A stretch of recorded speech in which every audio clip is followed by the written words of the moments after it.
তিন বাটপার বন্ধুর বহুদিন পরে দেখা। তারা তিনজন মিলে রেস্টুরেন্টে খেতে গিয়েছে।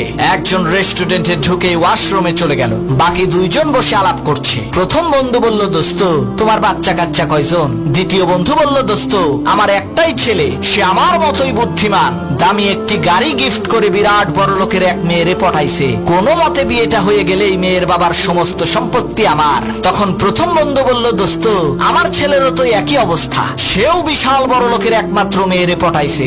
মেয়েটিকে ইমপ্রেস করার জন্য একটা ফ্ল্যাটও গিফট করছে। ভালোই ভালোই বিয়েটা হয়ে গেলে মেয়ের বাবার সমস্ত সম্পত্তি আমার। এরই মধ্যে তৃতীয় বন্ধু ওয়াশরুম থেকে চলে আসলো। দুই বন্ধু মিলে তাকে জিজ্ঞেস করলো, দোস্ত তোমার ছেলে মেয়ে কয়জন? তখন তৃতীয় বন্ধু বলল, দোস্ত আমার একটাই মেয়ে, সে আমার মতোই ধান্দাবাজ। দুই পোলারে নাকে দড়ি দিয়ে ঘোরাইতেছে। একজনে দিছে গাড়ি আর একজনে দিছে বাড়ি, সামনে আরো কিছু আদায় করার প্ল্যান আছে।